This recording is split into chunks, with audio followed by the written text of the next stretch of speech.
అన్నదాత అన్నదాత మీ అన్నదాత చెమటోడ్చి ఆహారాన్నందించే రైతన్నా అనునిత్యం నీ కండదండగా నిలిచే నేస్తం ఎవరన్నా అన్నదాత అన్నదాత మీ అన్నదాత.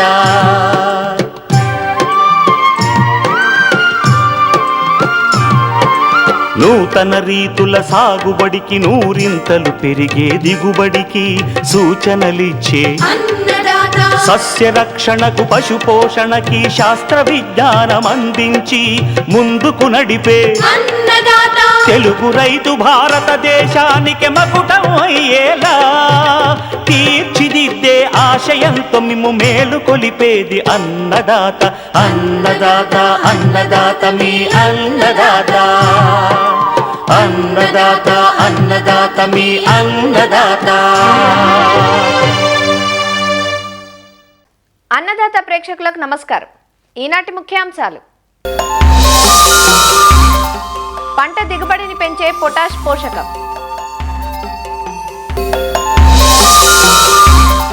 అడవి పందుల బెడద నుంచి పంటలను రక్షించుకునే మార్గాలు, ఇంకా జై కిసాన్ వ్యవసాయ సమాచారం.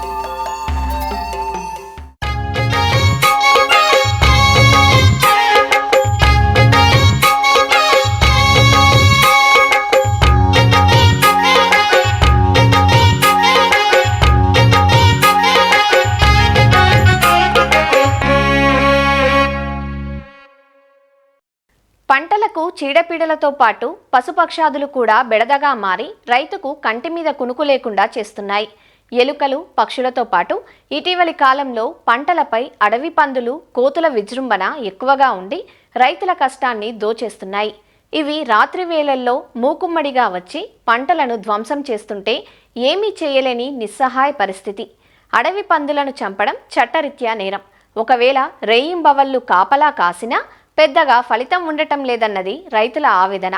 ఇటువంటి పరిస్థితుల నుండి పంటలను కాపాడుకునేందుకు అఖిల భారత సకశేరుక చీడల యాజమాన్య విభాగం వారు పరిశోధనలు జరిపి కొన్ని యాజమాన్య పద్ధతులను సూచిస్తున్నారు. అడవి పందుల నుంచి పంటలను రక్షించుకునే పద్ధతులను తెలియజేస్తున్నారు ఆచార్య ఎన్జీ రంగా వ్యవసాయ విశ్వవిద్యాలయం మార్టేరు పరిశోధనా స్థానం ప్రిన్సిపల్ ఇన్వెస్టిగేటర్ డాక్టర్ నామాల శ్రీనివాసరావు. మార్టేరు వరి పరిశోధన స్థానంలో కనుక మీరు గమనించినట్లయితే ఇక్కడ అఖిల భారత శకశేరుక చీడల యాజమాన్య అనుబంధ విభాగం అనేది మనకి ఈ యొక్క ఐసీఆర్ యొక్క స్కీమ్ అనేది ఇక్కడ పనిచేస్తుంది. ముఖ్యంగా ఇక్కడ మనము ఈ ఎలుకల మీద, అదేవిధంగా కోతులు, అడవి పందులు, పక్షులు, ఇతర ఈ యొక్క శకశేరుక జీవులు పంటలకు ఏ విధంగా నష్టం చేస్తున్నాయి, వాటిల్ని ఏ విధంగా నియంత్రించాలి, పంటలకు నష్టం కలిగించకుండా ఏ విధమైన శ్రద్ధలు, జాగ్రత్తలు వహించాలో ఇట్లాంటి వాటి మీద ఇక్కడ పరిశోధన అనేది జరుగుతుంది. ఇటీవల కాలంలో కనుక మనం చూసినట్లయితే రాష్ట్రంలో ముఖ్యంగా మెట్ట ప్రాంతాల్లో లేదా గుట్ట ప్రాంతాల్లో ఈ యొక్క అడవి పందుల యొక్క బెడద కూడా మనం చాలా ఎక్కువగా గమనిస్తూ ఉంటాం. మొక్కజొన్న, వేరుశెనగ, ఈ యొక్క పెసర, మినుము ఎక్కువ వీటి దాడి అనేది మనం గమనిస్తూ ఉంటాం. అడవి పందుల యొక్క నష్టం కనుక మీరు చూసినట్లయితే పొలాల్లో అవి గుంపులుగా దాడి చేసి అవి తిన్న దానికన్నా కూడా మూతితో అది ఆ యొక్క మట్టిని అంతా దొయ్యి కింద దొలిచేసి అక్కడ ఉన్న కాయలను కానీ మొక్కలను కానీ విపరీతంగా నష్టపరుస్తుంది. ముఖ్యంగా మీరు మొక్కజొన్నలో కనుక చూసినట్లయితే ఈ యొక్క అడవి పందులు మందలుగా లోపలికి ప్రవేశించి ఒక పంట ఒక 5 సెంట్లు 10 సెంట్లు లేదా 2 సెంట్ల మేరకు ప్యాచ్లుగా తొక్కేసి ఎరగొట్టేసి ఈ యొక్క కండుల్ని తినేసి నష్టం అనేది చేస్తుంది. బయటకు చూసినట్లయితే మీకు పంట మామూలుగానే ఉంటుంది, కానీ కొంత లోపలికి వెళ్ళి చూసినట్లయితే పెద్ద ప్యాచ్లుగా ఈ యొక్క అడుగు పొంది నష్టం అనేది మనం గమనిస్తాం. అదేవిధంగా వేరుశెనగలో కూడా అవి ఎప్పుడైతే ఈ యొక్క విత్తనాలు వేసినక్కడి నుంచి కూడా మనకి కాయలు ఏర్పడినప్పుడు కూడా మనకి ఎక్కువ నష్టం అనేది మనం గమనిస్తాం. ఈ కాయలన్నింటినీ అవి ఈ ముట్టితో లాగేసి ఒక ప్యాచ్లుగా కూడా మనకి ఈ పొలంలో నష్టం అనేది చేస్తుంది. ఇదే కాదు, మనకి వెజిటబుల్స్ అంటే ఈ యొక్క కూరజాతి పంటలు ఏ పంట అయినా నేల మీద ఒక మాదిరి ఎత్తులో దొరికే ఈ యొక్క అన్ని పంటలను కూడా అడవి పందులు విపరీతమైన నష్టం కలుగు చేస్తూ ఉంటాయి. ఇవి ముఖ్యంగా మనం అడవి పందుల యొక్క ఈ యాక్టివిటీ వాటి యొక్క పొలాల్లో తిరగడం కానీ నష్టం చేయడం కానీ సూర్యుడు అస్తమించిన తరువాత వాటి యొక్క యాక్టివిటీ అంటే ఒక గుంపులో 6 నుంచి ఒక 15-20 వరకు కూడా పందులు ఉండి అవి మందలుగా వెళ్ళి నష్టం చేస్తుంటాయి. అడవి పందికి ఏంటంటే వాటికి చూపు అంత సరిగ్గా లేకపోయినా వాసన చేయగలిగే శక్తి చాలా అమోఘంగా ఉంటుంది. అంటే ఏంటంటే అవి రాత్రిపూట ఎక్కడైనా గుట్టలు కానీ చిన్న చిన్న కొండ గుట్టలు ఆ క్రాక్స్ క్రెవిసెస్ వాటి సందుల్లో దాక్కుని కానీ ఏదైనా తుప్పు మొక్కలు అట్లాంటి చిట్టడువులు అట్లాంటివి ఏమన్నా ఉంటే ఆ ప్రాంతాలకు పోయి పగటిపూట అక్కడ విశ్రాంతి పొందుతూ ఎప్పుడైతే సాయంత్రం అయిందో అవి పంటలపైకి దాడి చేస్తూ ఉంటాయి. ఏ రకంగా అవి పంటలను గమనిస్తాయంటే మనకి ఎప్పుడైతే ఈ పైరు గాలి వేస్తుందో ఈ యొక్క పంట యొక్క వాసనలు చాలా దూరం నుంచి ఈ యొక్క అడవి పందులు గమనించి ఓహో ఇక్కడ ఆహారం అనేది లభ్యమవుతుందని తెలుసుకొని అవి ఆ డైరెక్షన్లో వెళ్ళి ఆ యొక్క పంటల్ని మనం నష్టం చేస్తూ ఉంటాయి. ఈ అడవి పందులకి రైతులు సాధారణంగా మీరు కొన్ని పద్ధతులు చేస్తూ ఉంటారు. అంటే ఏంటంటే క్షౌరశాల నుంచి ఈ కత్తిరించిన వెంట్రుకలు ఉంటాయి చూసారా, పొలం చుట్టూ పల్చగా వెదజల్లుతూ ఉంటారు. అది ఎందువల్ల అంటే ఎప్పుడైతే అడవి పంది ఒక ప్రాంతంలో ఒక మార్గంలో ప్రయాణిస్తుందో అది ఎప్పుడు కూడా వాసన చూసుకుంటూ భూమిని వాసన చూసుకుంటూ వెళ్తుంది. ఎప్పుడైతే ఈ యొక్క వెంట్రుకలను మీరు అక్కడ వెదజల్లారో దాని యొక్క ముట్టి లోపలికి వెళ్ళినప్పుడు వాటి శ్వాసరంధ్రాలకు వెళ్ళినప్పుడు అవి విపరీతమైన గుచ్చుకొని చికాకును పొందుతుంది. కాబట్టి అది ఆ ప్రాంతాన్ని వదిలేసి వేరే ప్రాంతానికి అనేది పోవడం జరుగుతుంది. అదేవిధంగా కొన్ని ప్రాంతాల్లో రైతులు పాత చీరలను కూడా ఈ పొలం చుట్టూ ఒక కంచె మాదిరిగా ఏర్పరచుతూ ఉంటారు. ఎందువల్లంటే ఒక మనుషులు వాడిన తర్వాత ఒక రకమైన వాసనలు ఉంటాయి కాబట్టి ఈ చెమట వాసన అట్లాంటి అదేవిధంగా ఒక అది అంటే ఒక అడ్డుగోడలాగా తెలుస్తుంది కాబట్టి అక్కడ ఎవరో ఉన్నారని అది తలిచి వెంటనే ఆ ప్రాంతానికి వెళ్ళకుండా అంటే పంట లోపలికి వెళ్లకుండా ఆ ప్రాంతం నుంచి వెళ్ళిపోవడం అనేది జరుగుతుంది. కొన్ని ప్రాంతాల్లో అయితే వాటికి ముళ్ళ పొదలు అంటే పొలం చుట్టూ బయోఫెన్సెస్ ఈ ముళ్ళు జాతి ఉన్న మొక్కలు కానీ లేదా చెట్లను కానీ కూడా వేసి పొలంలోనికి ప్రవేశించకుండా చేస్తూ ఉంటారు. ఇట్లాంటివన్నీ చేసినప్పటికీ కూడా ఈ యొక్క అడవి పందుల సమస్య అనేది పెరుగుతున్నట్లు గమనిస్తూ ఉన్నాం. సో వీటికి శాస్త్రీయంగా కూడా కొన్ని పరిశోధనలు చేసి వీటిని ఏ విధంగా సమర్థవంతంగా ఎదుర్కోవచ్చు అని మనం పరిశోధనలు చేసినప్పుడు ఇటీవల కాలం ఈ చిత్తూరులో కలికిరి కేవీకే కృషి విజ్ఞాన కేంద్రం ద్వారా మనం రైతుల పొలాల్లో పరిశోధనలు చేసినప్పుడు ఈ తక్కువ ఖర్చుతోటే ఏర్పాటు చేసుకోగలిగిన సోలార్ ఫెన్స్ అనేది చాలా సమర్థవంతంగా ఈ యొక్క అడవి పందుల్ని ఈ వేరుశనగ పంట రక్షణ కలిగినట్లు మనం గమనించడం జరిగింది. రైతులు సోలార్ కంచె అనగానే చాలా ఎక్కువ ఖర్చుతో కూడుకున్న పనిగా భయపడుతూ ఉంటారు. కానీ మనం కనుక గమనించినట్లయితే ఈ తక్కువ ఖర్చుతోటే ఏ రకంగా ఈ సోలార్ కంచెను వేసుకోవడం అనేది మనం పరిశోధన చేయడం జరిగింది. దీనికి కర్రలు అంటే 3 నుంచి 4 అడుగులు పొడవున్న కర్రలు కానీ కొండ కర్రలు కానీ వెదురు బొంగులు కానీ వాళ్ళు రైతు పొలాల్లోనే ఆ తుప్పల్లోనూ దొరుకుతాయి. కాబట్టి అట్లాంటి వాటికి మన ఈ జిఐ వైర్ అంటే ఇనుప కంచెను ఒక 3 లైన్లుగా అంటే భూమికి ఒక 1/2 అడుగు ఎత్తు తర్వాత అడుగు ఎత్తుల్లో ఈ తీగలను కట్టుకొని దానికి ఈ యొక్క మన ఈ సోలార్ యూనిట్ యొక్క కనెక్షన్ కనుక మనం ఇచ్చుకున్నట్లయితే దానిలోని మనకి 12 వోల్టుల కరెంట్ అనేది పల్సేటింగ్ కరెంట్ అంటాం. అంటే అది వెళ్ళి ఆగి ఆ రకమైన కరెంటు వెళ్ళినప్పుడు అవి ఎప్పుడైతే అడవి పందులు పొలాల్లోనికి ప్రవేశించడానికి ఎప్పుడైతే ప్రయత్నిస్తున్నాయో అవి ముట్టుతో మనం వాసన చూస్తూ వెళ్తుంటాయి. అట్లాంటప్పుడు దానికి ఎప్పుడైతే ఈ వైరు తగిలిందో దానికి ఒక జర్కీ షాక్ అనేది అంటే మనం దోమల బ్యాట్ ముట్టుకుంటే ఏ విధ రకంగా మనకి షాక్ కొడుతుందో దానికి కూడా అట్లాంటి షాక్ అనేది కొడుతుంది. కానీ పంది అనేది చనిపోదు. అది ఏ యొక్క జంతువులకు కానీ పక్షులకు కానీ ఈ కుక్కలకు కానీ మనుషులకు కానీ ఏ విధమైన ప్రాణహాని అనేది ఉండదు. అంటే ఓన్లీ అది ఒక షాక్ను కలుగు చేస్తుంది. అట్లాంటి షాక్ని ఎప్పుడైతే అడవి పంది జరిగిందో అది పెద్ద అరుపులతో అది వెనక్కి పారిపోవడం జరుగుతుంది. ఎప్పుడైతే ఇక్కడ ప్రమాదం ఉందని అవి తెలిచేయో ఆ మంద మొత్తం అంతా కూడా ఆ పొలం నుంచి వెనుతిరిగి పోవడం అనేది జరుగుతుంది. ఇది మనకి 5 నుంచి 8 ఎకరాల పొలంలో కనుక మనం పెట్టుకోవాల్సిన అనుకుంటే మనకు అయ్యే ఖర్చు సుమారుగా 20 నుంచి 25 వేల రూపాయలు. అంటే ఎకరానికి 3-4 వేల రూపాయల తక్కువ ఖర్చుతోనే మన యొక్క ఈ సోలార్ కంచెను అనేది ఏర్పాటు చేసుకోవచ్చు. అది కనీసం మీకు 3-4 సంవత్సరాలు చక్కగా పనిచేస్తుంది. కాబట్టి ఈ రైతులు ఈ యొక్క తక్కువ ఖర్చుతో చేసుకోగలిగే ఈ సోలార్ కంచెను కూడా ఈ అడవి పందుల నుంచి రక్షించుకోవడానికి వాడవలసిందిగా మనం తెలియపరుస్తున్నాం.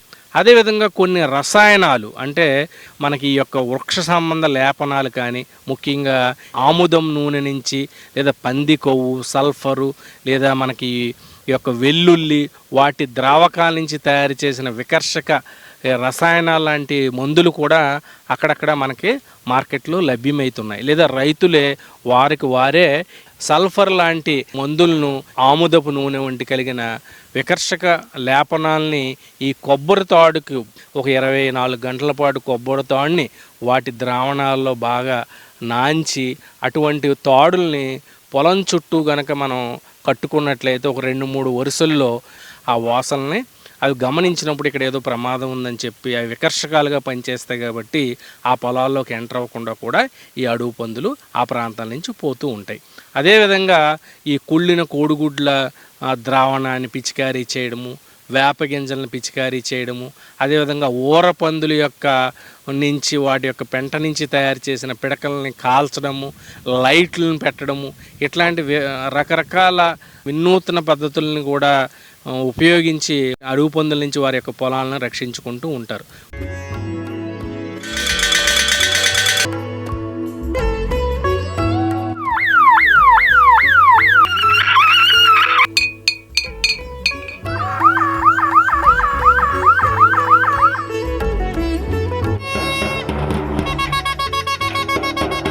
ముఖ్యంగా మనం పరిశోధనలో తేలింది ఏంటంటే తక్కువ ఖర్చుతో ఈ సోలార్ కంచెను కనుక ఏర్పరుచుకున్నట్లయితే ఇది చాలా సమర్థవంతంగా అన్ని వేళలా ఈ అడవి పందుల నుంచి రక్షిస్తుందని మనం గమనించడం జరిగింది. కాబట్టి రైతులందరూ ఎక్కడైతే అవకాశం ఉందో ఈ యొక్క సోలార్ కంచెను ఏర్పాటు చేసుకొని వారి యొక్క పంటలను ఈ యొక్క అడవి పందుల నుంచి రక్షించుకుంటారని తెలియపరుస్తూ ఉన్నాం.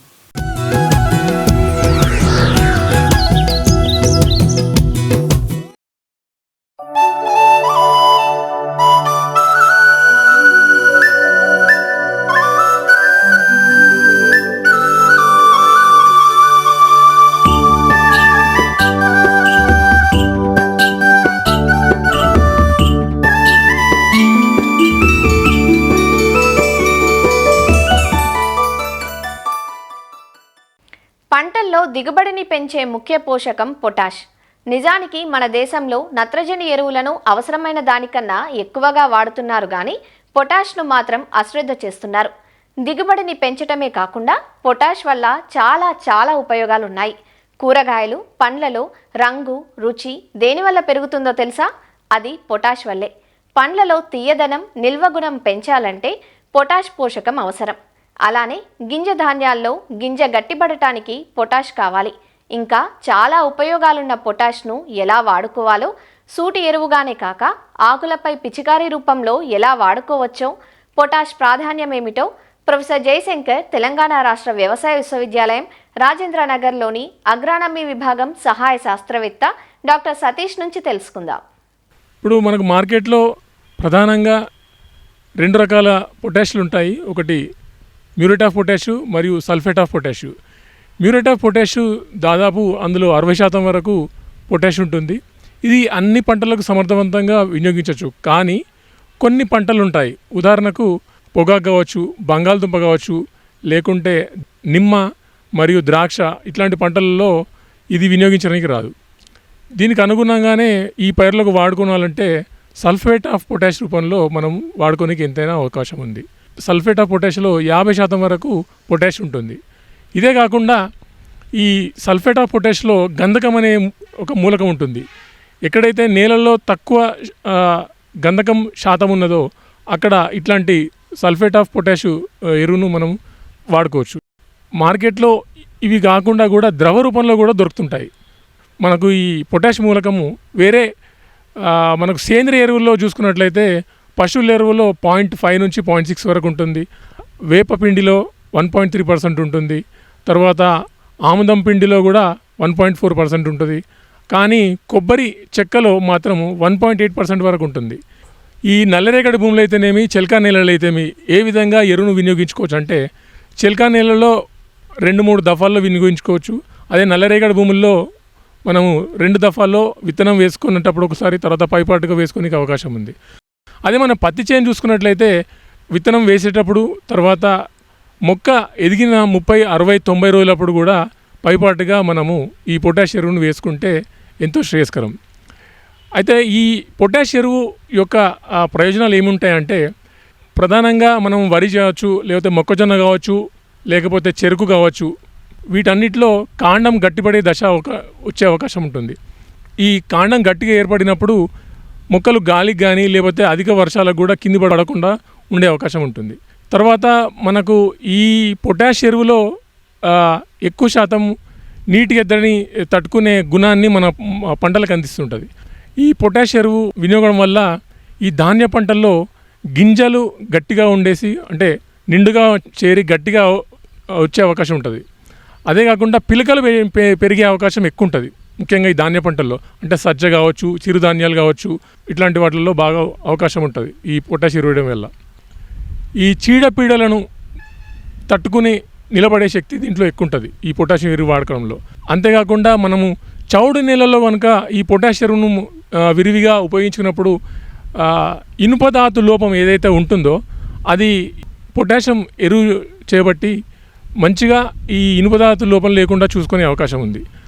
దీనికి తోడు మనము ఇంకా వేరే ఇతరత్ర పంటలు కనుక చూసుకున్నట్లయితే, ప్రధానంగా ఈ దుంప సంబంధించినటువంటి పంటలు, క్యారెట్ కావచ్చు, లేదా బీట్రూట్ కావచ్చు, లేకపోతే బంగాళదుంప కావచ్చు, ఇట్లాంటివన్నీ కూడా వాటి యొక్క పరిమాణం పెరుగుతుంది ఈ పొటాషియం వాడడం వల్ల. ఇదే కాకుండా ఈ యొక్క కూరగాయ సాగుల్లో మనము ఈ టమాటా కనుక చూసుకున్నట్లయితే ఎక్కువ శాతము నాణ్యత గల నిల్వ సామర్థ్యం పెంచే అవకాశం ఈ పొటాషియం ద్వారా మనకు సమకూరుతుంది. వరిలో ప్రతి సంవత్సరం మనము సూటి ఎరువులతో ఎంతో మనము వాడుకుంటుంటాము. అయితే ఈ వరిలో కనుక మనము ఒకవేళ పొటాష్ ఎరువును కనుక వినియోగించుకోలేని పరిస్థితుల్లో ఏమవుతుందంటే, ఈ ఆకు కింది భాగంలో ఉన్న ఆకులు ఏవైతే 4-5 వరుసలలో ఉన్న ఆకులు ఎరుపు రంగుగా మారుతాయి. చివరి ఆకు కొనల చివరిలో భాగం ఎరుపు రంగులో మారి అది క్రమేణా ఆకు మధ్య భాగంకు చేరి ఆకులు వడిలిపోయే అవకాశం ఉంటుంది. తద్వారా రంగు కూడా మారిపోయే అవకాశం ఉంటుంది. ఇంతేకాకుండా ఈ యొక్క గింజ గట్టి పడే దశ ఏదైతే ఉంటుందో ఆ టైంలో కనుక మనము పొటాష్ కనుక సమయానుకూలంగా మనం సవరించలేని పరిస్థితిలో ఏమవుతుందంటే ఈ గింజ నిండకుండా ఉంటుంది, గట్టిగా ఉండకుండా అవకాశం ఉంటుంది. ఇంకోటి ఏంటంటే ప్రధానంగా బ్యాక్టీరియల్ లీవ్ బ్లైట్ అంట, ఆకు ఎండు తెగులు, అది కూడా వచ్చే అవకాశం ఎక్కువ ఉంటుంది.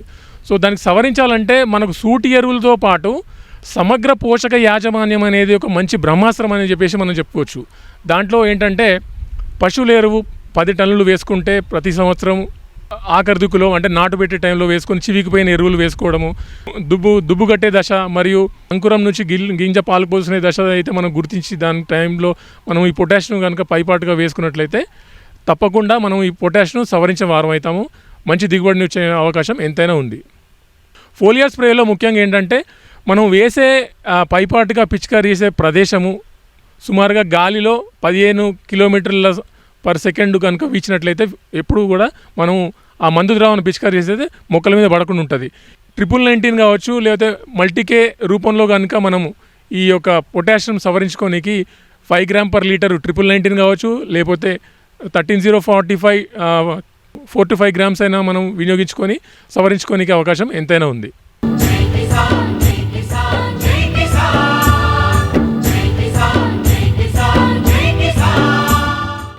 వ్యవసాయ సమాచారం ఇప్పుడు జై కిసాన్లో చూద్దాం.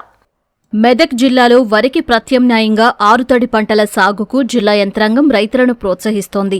ముఖ్యంగా ఆయిల్ పామ్ సాగు చేసే దిశగా రైతులను నడిపిస్తోంది. ఆయిల్ పామ్కు ఉన్న డిమాండ్తో పాటు కేంద్ర, రాష్ట్ర ప్రభుత్వాలు అందిస్తున్న రాయితీలతో రైతులు సాగుకు ముందుకొస్తున్నారు. ఇందులో భాగంగా జిల్లాలోని నిజాంపేట మండలం చల్మెడ గ్రామంలో 42 ఎకరాల్లో భారీ ఆయిల్ పామ్ నర్సరీని ఏర్పాటు చేసి సాగుదారులకు మొక్కలను అందిస్తున్నారు.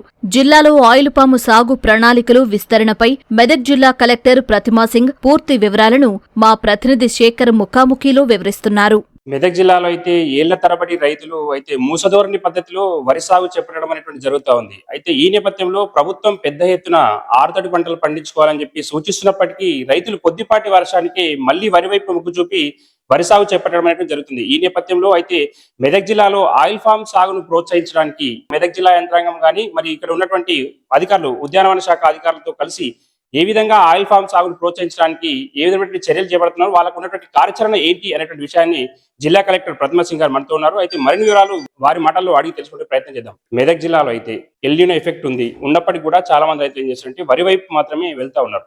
అయితే ఈ ఆయిల్ ఫామ్ సాగు చేయడానికి మెదక్ జిల్లాలో ఎన్ని ఎకరాల వరకు లక్ష్యంగా పెట్టుకున్నారు సాగు చేయడానికి? మన జిల్లాలో ఇప్పటివరకు 9% ఎక్సెస్ ఉంది, కానీ కొన్ని మండలాల్లో మనకి 30% కానీ 40% షార్టేజ్ నడుస్తున్నాయి. ఐఎండీ ఇచ్చిన ఫోర్కాస్ట్ పరంగా మనకి ఆగస్ట్ కానీ సితంబర్ నెలలో ఇంకా వర్షం రావడానికి ఛాన్సెస్ తక్కువ ఉన్నాయి. కాబట్టి మనం కూడా రైతులతో ఎప్పటికెప్పుడు మాట్లాడుతున్నాము. ప్రతి రైతు వేదికలు అవగాహన కార్యక్రమం కల్పించాము. ఆయిల్ పామ్ గురించి కూడా అందరికీ చెప్పడం జరుగుతున్నది, వాళ్ళకి అవగాహన కల్పిస్తున్నాము. సో మా జిల్లాలో 76 క్లస్టర్స్ ఉన్నాయి. 76 క్లస్టర్స్ లో వాళ్ళకి 40 ఎకరాలు చొప్పున మనం టార్గెట్ ఇచ్చాము. అందరికి ఆన్ ట్రాక్ ఉన్నాము. బై డిసెంబర్ లోపు we will be achieving our target also. చెల్మెల్లో మనకు ఈ ఆయిల్ ఫామ్ సంబంధించి ఒక నర్సరీ కూడా ఏర్పాటు చేయడం జరిగింది. అయితే ఆ నర్సరీలో సాధారణంగా రైతులకు సబ్సిడీ పరంగా ఒక మొక్క ఎంత లభిస్తుంది? రాష్ట్ర వ్యాప్తంగా ప్రతి జిల్లాకి ఒక్కొక్క కంపెనీ అలాట్ అయినది. సో మా మెదక్ జిల్లాకి లివ్ పామ్ ఆయిల్ రిసోర్సెస్ వాళ్ళకి అలాట్ చేయడం జరిగింది. సో వీళ్ళే రైతులకి సులభంగా ఉంటే మా జిల్లాలోనే నర్సరీ ఏర్పాటు చేశారు. బయట నుంచి విత్తనాలు తీసుకొని అక్కడ మొక్కలు తయారు చేస్తున్నారు. సో ఈ మొక్కలు పరంగా మాకు యాజ్ ఆన్ టుడే దాదాపు 40,000 మొక్కలు రెడీ ఉన్నాయి. ఫార్మర్స్ కి ఎప్పుడైనా అవసరమైతే వాళ్ళు అక్కడ నుంచి తీసుకోవచ్చు. కొన్ని రాష్ట్రాల్లో ఫార్మర్స్ కి ట్రాన్స్పోర్టేషన్ కాస్ట్ కూడా రైతుల తరఫా నుంచి పెట్టడం జరుగుతుంది. కానీ ఇప్పుడే మనం ఫస్ట్ ఇయర్ లో వాళ్ళ కంపెనీ వాళ్ళే ప్రమోట్ చేస్తున్నారు కాబట్టి ట్రాన్స్పోర్ట్ ఖర్చు కూడా కంపెనీ వాళ్ళే బియర్ చేసి ఫార్మర్స్ కి డైరెక్ట్ గా అక్కడే పంట పొలంకి వెళ్ళి ఇస్తున్నారు. సో ఆ రకంగా కూడా మనం ఇస్తున్నాము. ఒక ఎకరంకి మనకి దాదాపు 57 మొక్కలు అవసరం అవుతుంది. సో 57 కాకుండా 60 మొక్కలు మనం ఇస్తున్నాము. ఏదో ఒకటి ఫెయిల్ అయితే, ఏదో ఒకటి నష్టం జరిగితే so they will have buffer of 3 also. So చాలా యూస్ఫుల్ పంట ఇది. ఒకవేళ ప్రొడక్షన్ స్టార్ట్ అయితే మార్కెటింగ్ కి కూడా చాలా ఫెసిలిటీస్ ఉన్నాయి. ఇప్పుడు లివ్ పామ్ కంపెనీ ఇది ప్రొడక్షన్ కి కూడా సపోర్ట్ ఇస్తున్నారు. ప్రొడక్షన్ తో పాటు హార్వెస్టింగ్ అయిన తర్వాత కూడా వాళ్ళే కలెక్షన్ సెంటర్ పెట్టుకొని అక్కడ నుంచి రైతుల నుంచి కలెక్ట్ చేసి దానికి మిల్లింగ్ చేసి ఆయిల్ కూడా తీసి వాళ్ళే మార్కెట్ కి అమ్మేస్తారు. ఇది మొత్తం పంట రావడానికి మనకి 3 to 4 years పడుతుంది. కానీ 3 to 4 years లో ఇది మొక్కలు మధ్యలో 9 మీటర్ గ్యాప్ ఉంది. సో ఆ 9 మీటర్ గ్యాప్ లో ఏదైనా కూరగాయలు గానీ అరేకా నట్తో పాటు మనం చాక్లెట్, ఇది కోకో పంట గురించి చెప్తున్నాము రైతులు.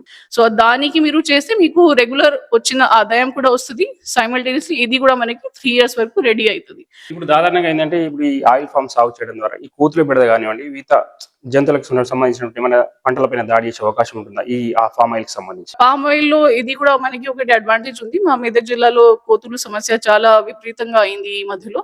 సో పామ్ ఆయిల్ లో వాళ్ళ తరఫు నుంచి ఏం ఇబ్బంది లేదు. వాళ్ళకి కూడా ఇది తినడానికి కానీ ఏదైనా రావట్లేదు. బికాస్ దాంట్లో ఇది చాలా థార్న్ లాగా ఉన్నాయి. రైతులు కూడా అందుకే ఇంకా ఎక్కువ ఇది అడాప్ట్ చేయడానికి ముందుకు వస్తున్నారు. చివరిగా ఏంటంటే ఇప్పుడు ఎల్నినో ఎఫెక్ట్ ఉంటుంది, వర్షపాతం తక్కువ నమోదవుతుందని చెప్పి వాతావరణ శాఖ చెప్తున్నప్పటికీ కూడా చాలా మంది రైతులు కొద్దిపాటి వర్షానికి ఇప్పుడు వరి వైపు మొగ్గు చూపుతా ఉన్నారు. జిల్లా కలెక్టర్ గా మీరు రైతులకు ఈ ఆయిల్ ఫామ్ కానివ్వండి, ఆరుతడి పంటలు వేసుకునేటువంటి విధంగా మీరు ఇచ్చేటువంటి సూచన ఏంటి రైతులు? నీళ్లు అవైలబిలిటీ పరంగా ఎంత వరి మనం హ్యాండిల్ చేయగలుగుతాం, ఎంత వరి వరకు మాకు నష్టం జరగకూడదు రైతులకి, ఆ రకంగా మనం గ్రామ స్థాయి లెవెల్ వరకు రైతులకి చెప్తున్నాం. సో దీన్ని కూడా మనం ఒకటి కంటింజెన్సీ ప్లాన్ అది తయారు చేసాము. సో దీంట్లో భాగంగా మా జిల్లాలో ఇప్పటి వరకు మనం గత సంవత్సరం జరిగిన 3,15,000 ఎకరాలు వరి జరిగింది. సో ఈసారి మనం 2,48,000 ఎకరాలకి మనం హ్యాండిల్ చేయవచ్చు. ఆ రకంగా మనం వరి 70 ఎకరాలకి తక్కువ చేసినా కూడా మనం ఉంటుంది. ఆ రకంగా మనం ప్లాన్ చేస్తున్నాము. సో కంటింజెన్సీ ప్లాన్ అనేది ప్యాడీ టోటల్ గా వద్దు, కానీ ఎక్కడ మనకి తక్కువ ఉన్నాయి, ఎక్కడ మనకి ఇబ్బంది ఉండొచ్చు, ఆ ఏరియాస్ లో మనం రైతులకి చెప్తున్నాము కి మీరు ప్యాడీ కాకుండా రెడ్ గ్రామ్ కానీ, కందిలు కానీ, మొక్కజొన్న కానీ, ఇతర పంటలు కానీ చేస్తే రైతులకి నష్టం జరగడానికి అవకాశం ఉండదు. ఇదండి ఇక్కడ తాజా పరిస్థితి. అయితే ముఖ్యంగా మెదక్ జిల్లాలో అయితే మనకు ఉన్నటువంటి అవకాశం బట్టి రైతులందరూ కూడా మూసధోరణి పద్ధతిలో వరి పంట కాకుండా ఆరుతడి పంటలు వేసుకోవాలని చెప్పి జిల్లా కలెక్టర్ ప్రతిభా సింగ్ గారు సూచించడం జరుగుతుంది. అంతేకాకుండా దీర్ఘకాలికంగా ఆదాయం వచ్చేటువంటి ఈ ఆయిల్ ఫామ్ సాగు చేసుకోవడం ద్వారా మనకు అధికంగా ఆదాయం లభిస్తున్నటువంటి విషయాన్ని కూడా ఇక్కడ వెల్లడించడం జరిగింది. శేఖర్, మెదక్ నుండి. మరిన్ని విభిన్న అంశాలతో రేపటి అన్నదాతలో మళ్ళీ కలుసుకుందాం. నమస్కారం. అన్నదాతలు తమ సందేహాలు, సమస్యలను 1800-425-4085 టోల్ ఫ్రీ నెంబర్లో ఉదయం 10 గంటల నుంచి 11 గంటల మధ్య పని దినాలలో సంప్రదించగలరు. ఈ కార్యక్రమాన్ని యూట్యూబ్లో www.youtube.com/annadaata ETV లింక్ ద్వారా వీక్షించవచ్చు.